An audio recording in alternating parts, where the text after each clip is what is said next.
La vérité si je m'en plus, le podcast qui en finit avec les clichés sur les séfarades, par Elisa Azegui-Burlac et Myriam Levin pour RCJ. Vous ne connaissez peut-être pas son nom, mais vous connaissez forcément l'entreprise qu'il a fondée en 2001, venteprivée.com, devenue VP. Michaël Benabou a connu l'une des plus remarquables success stories françaises, qui plus est dans le monde du textile. Une expérience digne de la vérité si je mens pour ce natif de Casablanca au Maroc. Et puisque dans ce podcast, nous explorons la culture séfarade sans clichés, nous sommes ravis de pouvoir échanger aujourd'hui avec Michaël Benabou pour aller au-delà de la caricature et plonger dans son histoire franco-marocaine. Bonjour Michaël Benabou.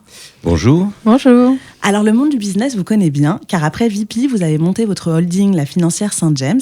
C'est ça. Mais peu de gens connaissent votre histoire personnelle et votre bagage juif marocain. Est-ce que vous pouvez nous raconter dans quelle famille vous avez grandi ? Alors j'ai 59 ans, je vais me présenter un petit peu. Donc je suis Michaël Benabou, j'ai 5 enfants. Je suis marié depuis 42 ans avec mon épouse, enfin pas marié depuis 42 ans, mais on s'est connus il y a 42 ans.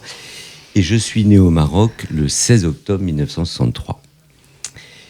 Dans l'histoire de ma famille, en mai 67, comme beaucoup de juifs marocains, il y a eu une très grande tension entre les communautés, entre les juifs et les musulmans, alors que ça se passait plutôt très bien. Et beaucoup de juifs ont eu peur, dont mes parents, et donc ils nous ont pris sous le bras et ils sont arrivés en France en juin 67. Donc moi j'avais 3 ans et demi. Et on est arrivé vraiment, entre guillemets, avec les oreilles de l'éléphant, c'est-à-dire les poches totalement vides. On ne savait pas où dormir. Moi, je me souviens que, j'ai une image où je dormais chez mon oncle entre 2 chaises. On n'avait même pas de lit. Ensuite, j'ai eu je vais dire la chance, parce que finalement, c'est ce qui m'a construit et je le regrette pas du tout, bien au contraire. Je trouve que c'est une force. J'ai grandi à Fontenay-sous-Bois, dans une zone d'urbanisation prioritaire, et donc dans un immeuble de 19 étages. On est arrivé là et de l'âge de 7 ans à 14 ans, c'est là où je me suis construit, en fait. Et vos parents, est-ce qu'ils vous parlaient du Maroc ou de pourquoi ils avaient quitté le Maroc ? Alors, mes parents, oui, ils ont quitté le Maroc parce qu'ils ont eu peur. Tout simplement. Tout simplement, ouais. Ouais, ils ont eu peur. Mon père n'était pas un grand courageux, il faut le dire. J'avais d'autres qualités, mais pas celle-là. Et donc dès qu'il y a eu un peu de tension, puisque il y a 9 pays arabes qui ont attaqué Israël, je ne sais plus les dates exactes, je ne sais plus en mai ou en juin. C'était en juin, c'était la guerre des 6 jours. Ouais. Et là, effectivement, beaucoup de juifs ont pris leurs enfants, ils sont partis. Est-ce que vous gardez des souvenirs de vos toutes premières années marocaines ? Vous étiez tout petit. Alors, j'ai des souvenirs, pas vraiment, mais j'ai des flashs, j'ai des photos de lieux quand j'étais tout petit. On dit que ça marque toujours l'endroit où on est né. Bien sûr. Et puis, non seulement ça marque, mais on dit aussi que les 7 premières années de notre vie, notre personnalité va acquérir une base, et ensuite dans notre vie, on va acquérir d'autres phases de personnalité. Donc, bien sûr que c'est très, très important. Moi, au Maroc, il n'y avait pas dans mon souvenir, il faisait beau, tout le monde se souriait, on était heureux. Enfin, j'ai le souvenir d'une insouciance totale et finalement du bonheur, quoi. Mais pour moi, le Maroc, c'est un pays de cocagne, et c'est un pays où le bien-être, le bien-vivre et être heureux, ça veut dire quelque chose. Et justement, est-ce que votre famille vous parlait du Maroc ? Est-ce que le Maroc était présent quand vous avez grandi avec vos parents ? Est-ce que vos parents vous parlaient du Maroc, quoi ? Bien sûr. Alors, il faut savoir que dans ma famille, donc, ma mère a 6 frères et mon père a 6 ou 7 frères et sœurs également, que tout le monde vient du Maroc depuis à peu près, 25 générations.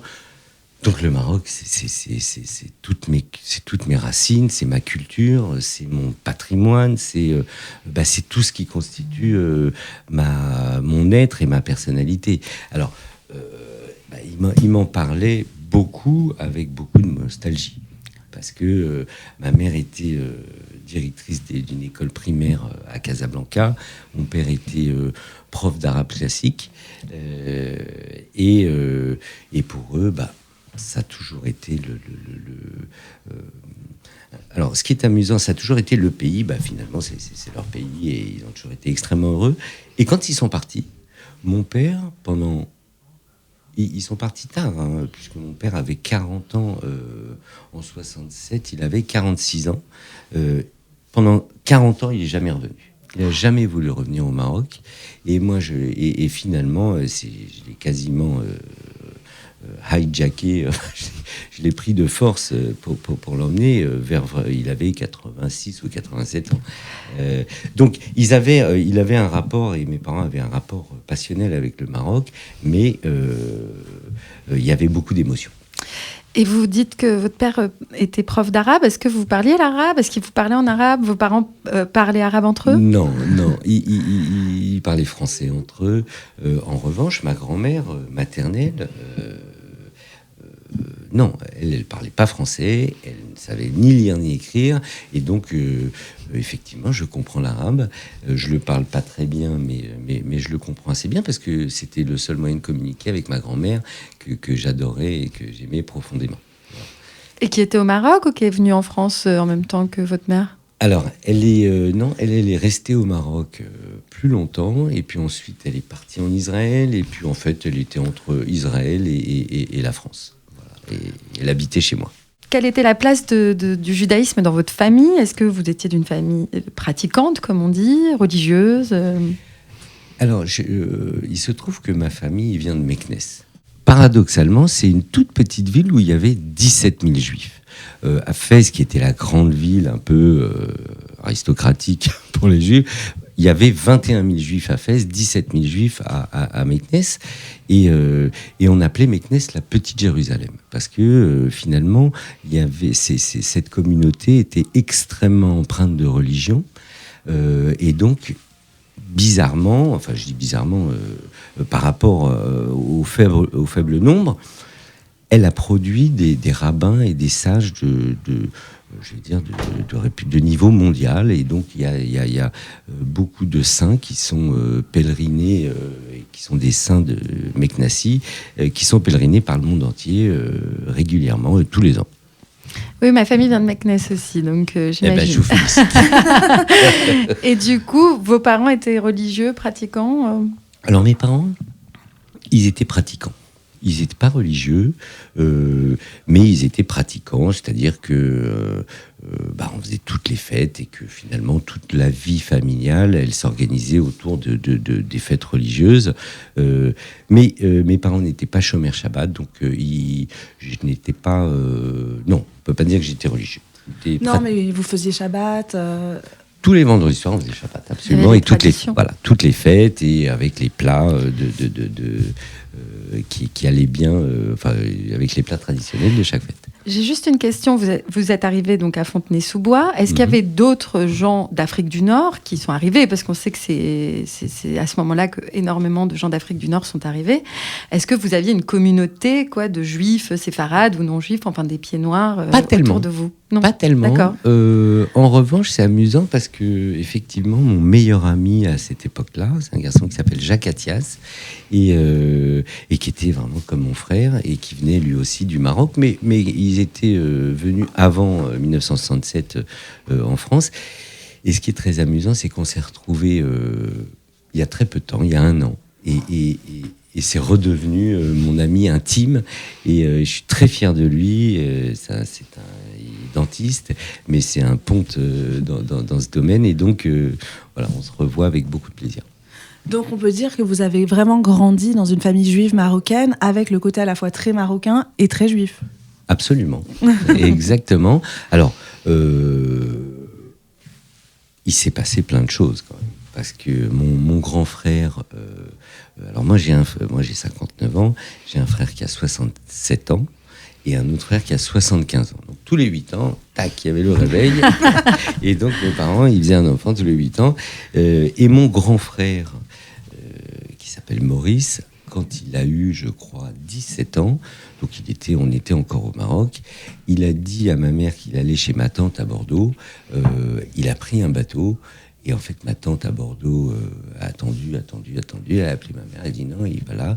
Et en fait, il est parti en Israël dans des mouvements de sionistes. Et donc, il s'est marié avec sa petite amie qui avait 15 ans. Et malheureusement pour eux, en arrivant en Israël, dans un kibbutz, elle a accouché et l'accouchement s'est très mal passé. Et mon petit-neveu a été très lourdement handicapé. Et donc, ils avaient 17, 18 et 16. Ils se sont retrouvés avec un enfant très, très lourdement handicapé. Donc, le début de leur vie était compliqué. Et votre autre frère est venu en France et resté en France? Alors, mon autre frère, oui, il était avec moi. Alors, lui, il faut savoir que mon grand frère est quasiment rabbin, hein. Il a une yeshiva à Jérusalem, maintenant il habite Jérusalem, donc il ouvre à 5h du matin tous les jours, il étudie, et alors que mon autre frère, celui d'en dessous qui a 67 ans, lui c'est un révolutionnaire intellectuel qui n'a rien à voir, mais dont le fils est en 17e année d'études rabbiniques. Donc vous voyez que dans ma famille, il y a beaucoup de choses et de comportements très différents. C'est parcours atypique. Vous l'avez échappé belle, en fait. Moi, je suis un peu le marchand du temple. C'est-à-dire, ma famille est très intellectuelle et moi, c'est vrai que j'aimais le business. On va en parler.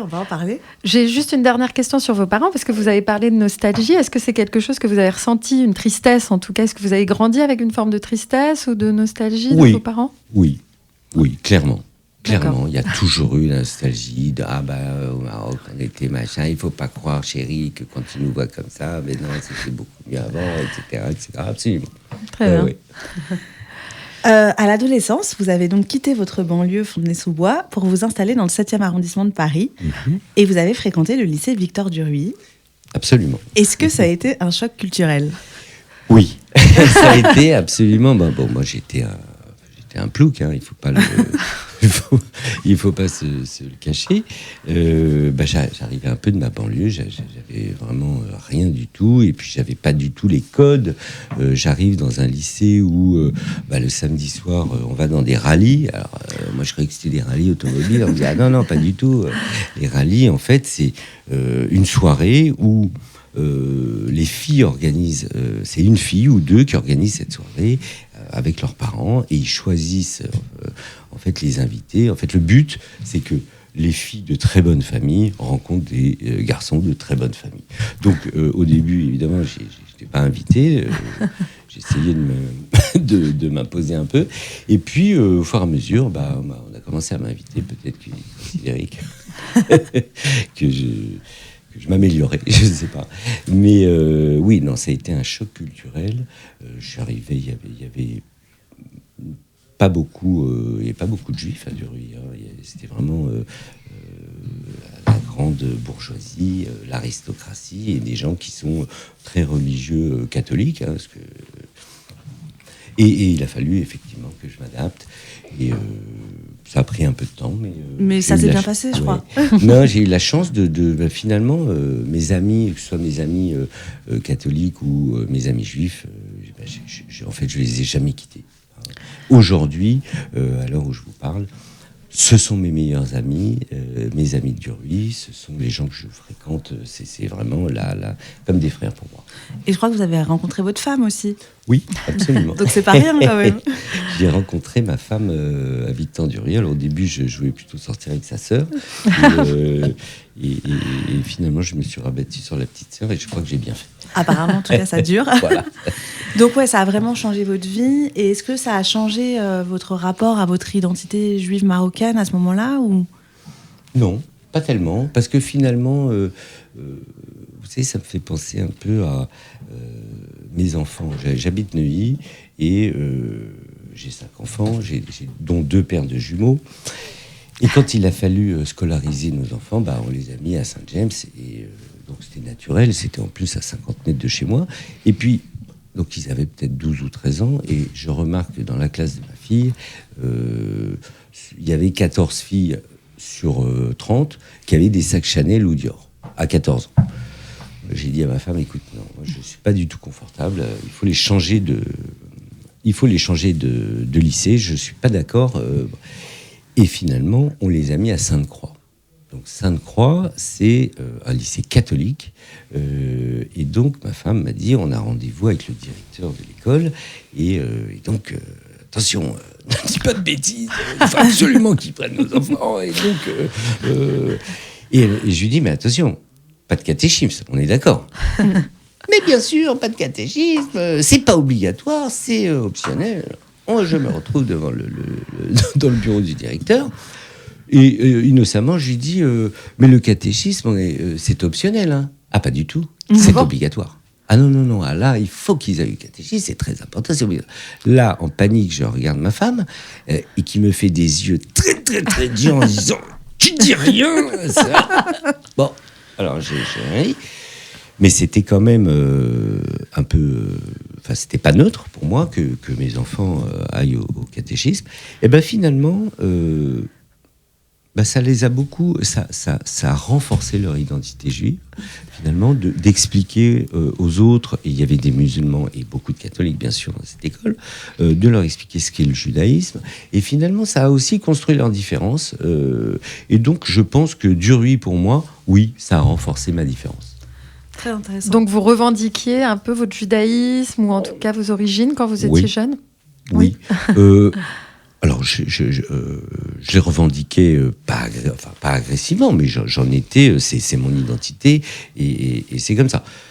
Là aujourd'hui, où je suis plus âgé et ma vie.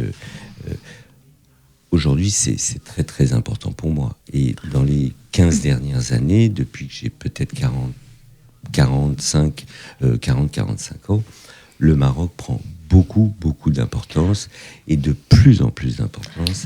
Et j'ai conscience, finalement, de la chance inouïe que j'ai de venir de ce pays, d'avoir ce patrimoine culturel, d'avoir ce patrimoine religieux, d'avoir ces valeurs, d'avoir finalement ce sens de profiter de l'instant présent et d'être conscient de la chance qu'on a d'être né là. Voilà. Vous nous faites une transition parfaite parce qu'on va y venir à tous ces sujets et on va écouter un petit morceau de musique. Que vous avez choisi. Est-ce que vous pouvez nous dire quel morceau et pourquoi ? Alors, c'est un morceau qui s'appelle Durbiya Shibani, donc ça veut dire tourne le vieux. Et je suis de moins en moins jeune. Et finalement, c'est une chanson que je trouve... c'est une chanson donc en arabe et que je trouve extrêmement gaie et qui m'a toujours fait plaisir.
Eh ben, c'était festif, en effet. Je crois que c'est la chanson Vous avez des vu, mariages. ça tourne, ça tournicote. Bon, allez, on arrête, on va quand même reparler un peu de choses sérieuses. Alors là, on arrive à vos années La Vérité, justement, et à vos débuts dans le textile. Pourquoi avoir choisi ce secteur, et est-ce que les séfarades y étaient vraiment très influents à l'époque ? Alors, moi, j'étais pas vraiment dans le textile. Moi, j'étais soldeur. Donc déjà, c'est différent. En fait, quand on dit dans le sentier, le gars il est dans le sentier. Bon, il a, en fait, il fabrique des vêtements, il les design, il fabrique des patronages, il les fait couper, il achète des tissus, il les fait imprimer, et ensuite il monte les vêtements et ensuite il les vend. Moi, en tant que soldeur, en fait, j'achetais des stocks. Alors, j'achetais des stocks de grandes marques, et donc c'était un peu différent. Et c'est comme ça que finalement on s'est beaucoup développé dans la solde, et ensuite on a eu l'idée de, on s'est dit les gens vont pas avoir un business model où votre partenaire y perd 75% de son prix de revient. C'est pas un business model très pérenne. Donc on a essayé d'imaginer une solution qui valorise mieux financièrement les stocks sans dévaloriser l'image. Et c'est là où finalement on a eu une intuition qui s'appelle vente privée. Voilà. Et alors, je reviens un tout petit peu sur quand même le fantasme du sentier. Quand on s'appelle Michael Benabou, qu'on se lance là-dedans, est-ce qu'il y avait une forme de... Est-ce que vous connaissiez... Est-ce que c'est vrai, en fait, qu'il y avait beaucoup de séfarades à ce moment-là ? Comme vous-même, vous étiez séfarade, est-ce que c'était... C'est tout à fait vrai. Ouais, c'est vrai. C'est tout à fait vrai. Alors, il se trouve qu'on était 3 associés. Un qui s'appelle Jacques-Antoine Granjon, le deuxième, donc, qui est catholique, le deuxième qui s'appelle Julien Sorbach, qui est d'origine, qui est franco-argentin, qui est catholique également, et le troisième qui s'appelle Michael Benabou. Bon, c'est sûr que dans le sentier, ils y allaient pas. Julien, Jacques-Antoine, c'est moi qui y allais, parce qu'il y avait, le courant passait tout de suite beaucoup plus vite, et une espèce de complicité qu'il n'y avait pas avec Jacques et Julien, et donc c'était logique que ce soit moi qui m'en occupe. Et justement, qu'avez-vous pensé du film La Vérité si je mens ? Vous l'avez vu ? Est-ce que ça vous a amusé ? Est-ce que ça m'a beaucoup amusé.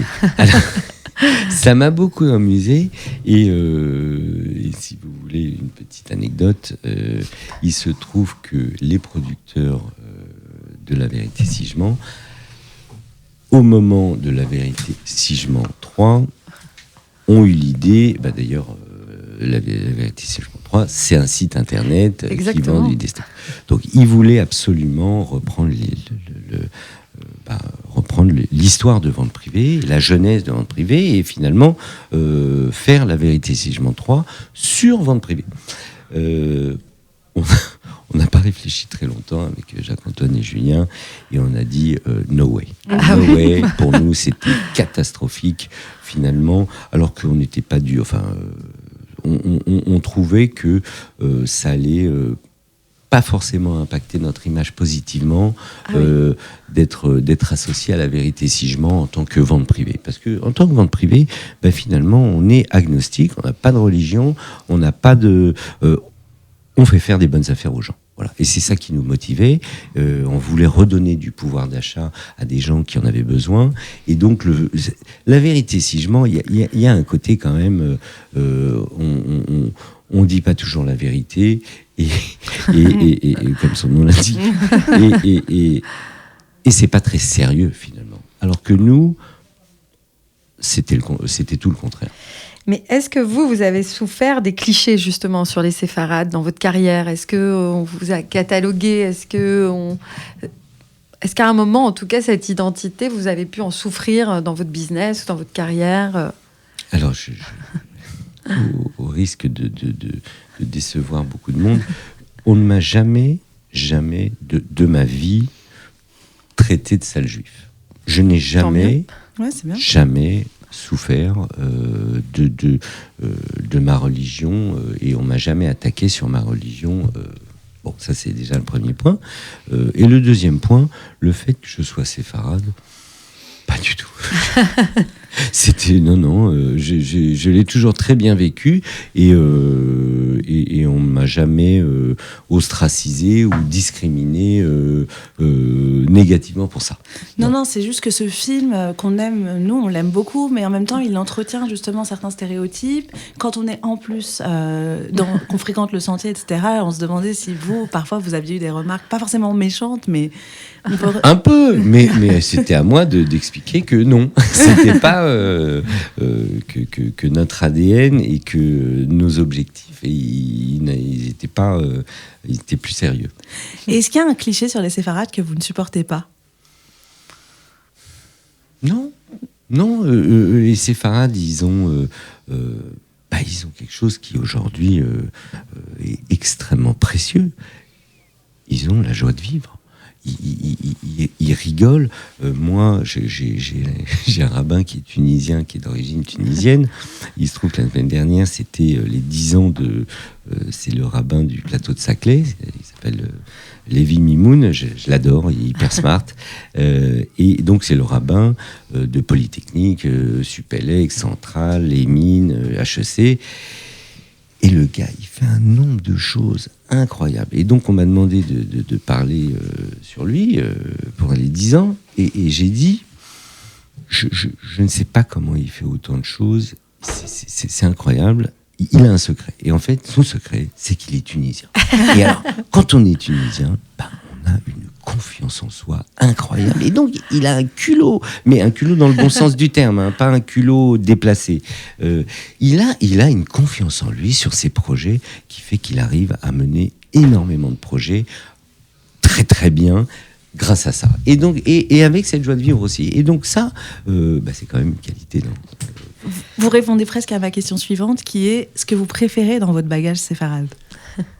Moi, ce que je préfère dans mon bagage séfarade, il est un peu différent quand même des Algériens et des Tunisiens, parce que c'est vrai qu'au Maroc, entre guillemets, on a tapé le jackpot.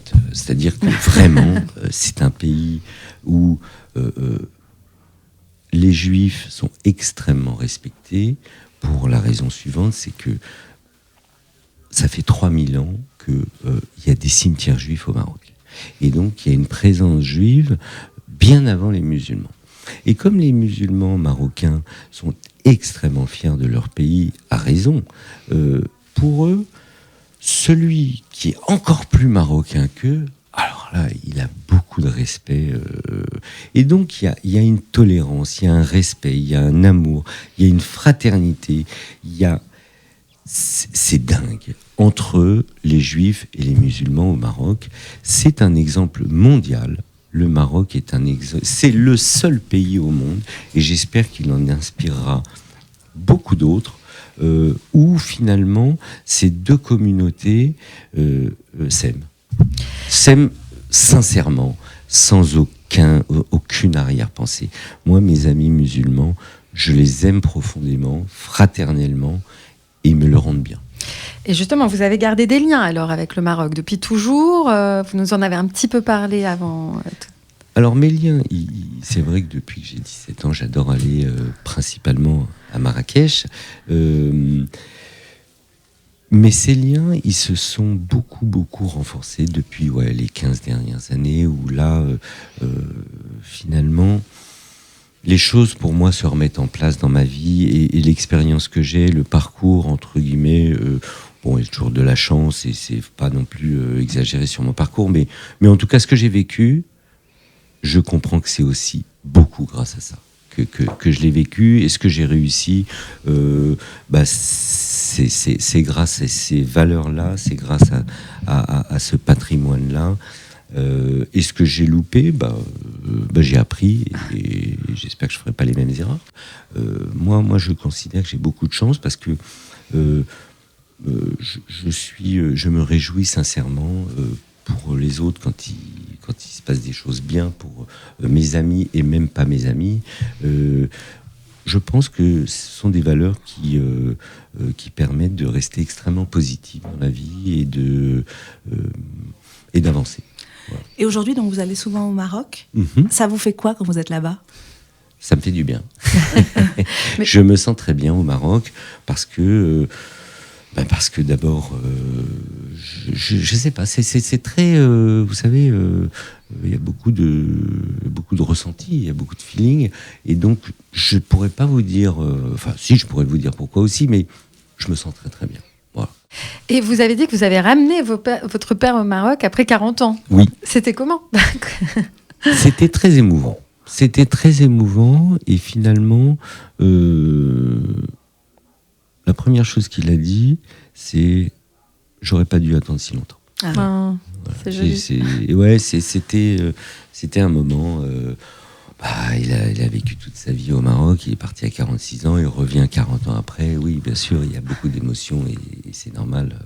Hein. Mais après, il est revenu au moins 3-4 fois, et puis malheureusement, il nous a quittés il y a 3 ans. J'imagine que pour vous aussi, c'était un moment important d'y aller avec lui. Oui. Oui, avec lui et ma maman. Oui, c'était un moment de vie.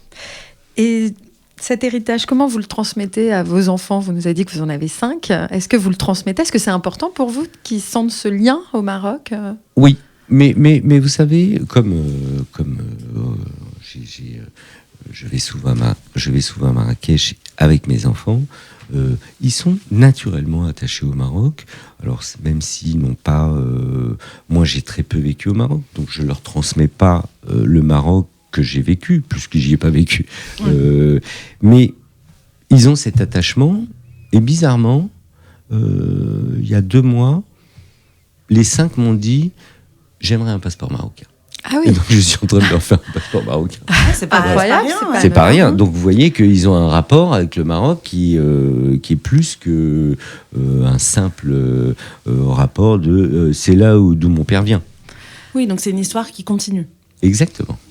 Oui, d'ailleurs, J'espère. nous on voit toute cette jeune génération, en tout cas, revenir sur des racines familiales et vouloir vraiment en faire quelque chose. C'est pour ça aussi qu'on fait ce podcast. Mais c'est là où je me dis, j'ai la chance d'être marocain. Vous, en Tunisie, si vous retournez en Tunisie, c'est quand même un peu moins gai. Il y a pas ce... je vais vous raconter une histoire. Pour vous dire à quel point le Maroc... c'est étonnant pour les Juifs. J'ai marié mon fils au mois d'août dernier. Mazel tov. Merci. C'était magnifique. C'était une très belle fête. Et mon rabbin, donc on voulait faire un office dans l'hôtel où on était, et donc mon rabbin a appelé le rabbin de Marrakech en lui disant voilà, il va nous falloir un Sefer Torah pour qu'on puisse faire pour qu'on puisse faire les prières dans l'hôtel. Il lui dit ok, viens la chercher. Donc voilà mon rabbin qui arrive, c'est dans la Médina, hein. La synagogue est dans la Médina de Marrakech. Avec le garçon que je connais bien à Marrakech, et ils vont comme ça dans la Médina, à la synagogue, ils prennent le Sefer Torah, et ils repartent avec le Sefer Torah dans la Médina, donc mon rabbin avec son chapeau, etc., avec le Sefer Torah.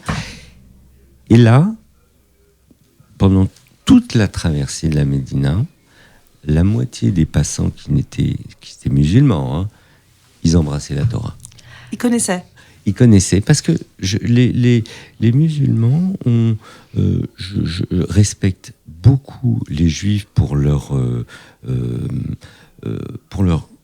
capacité à croire, pour leur entre guillemets, finalement on est très observants de notre religion, et eux aussi.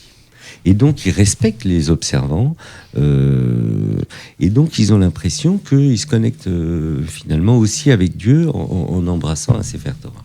Eh ben, merci beaucoup. Merci Michael Benabou d'être venu nous voir dans La Vérité si je m'en plu, et d'avoir rendu hommage à cet héritage marocain et au Maroc d'aujourd'hui en plus. Donc, oui, ça donne envie de prendre son billet et d'y aller. Eh ben oui, il faut le faire. Voilà, et je rappelle, La Vérité si je m'en plu est un podcast de Milim en partenariat avec RCJ, de Elisa Azegui-Burlac et Myriam Levin. Merci beaucoup en tout cas. Au revoir. C'est un grand plaisir. Au revoir, merci.